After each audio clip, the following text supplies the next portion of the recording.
ছাত্র জনতার আন্দোলনের মুখে ৫ আগস্ট আওয়ামী লীগ সরকারের পতনের পর যেসব পুলিশ সদস্য এখনো কাজে যোগ দেননি তারা অপরাধী উল্লেখ করে স্বরাষ্ট্র উপদেষ্টা লেফটেন্যান্ট জেনারেল মোহাম্মদ জাহাঙ্গীর আলম চৌধুরী বলেছেন, শিগগিরই তাদের আইনের আওতায় আনা হবে।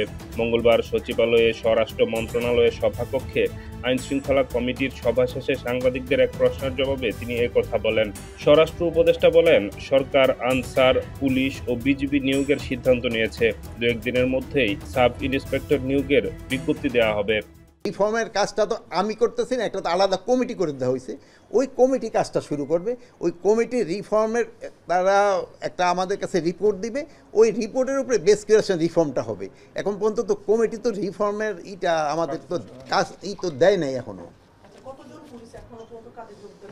এর আগে আমি বলছিলাম ১৮৭ জনের মতো ছিল, এরপরে আর আমার মনে হয় কেউ যোগদান করে নাই। যারা যোগদান করে নাই তাদের আইনের আওতায় আনতে হবে। তারা আমাদের কাছে এখানে মানে কি বলে, আর তারা আমরা পুলিশ বলবো না, তারা আমাদের কাছে এখন ক্রিমিনাল হিসাবে গণ্য হবে। আমার মনে হয় সংখ্যাটা যেহেতু আমি তো গণি নেই, আমি তো একটা সংস্থা থেকে পাইছি যারা, বাট ওই সংখ্যাটা মনে হয় সঠিক।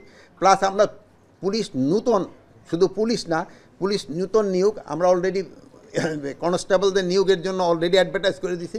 কিছুদিনের ভিতরে, আজকে কি কালকের ভিতরে আপনারা দেখবেন এসআই নিয়োগের ক্ষেত্রেও কিন্তু আপনারা পেয়ে যাবেন।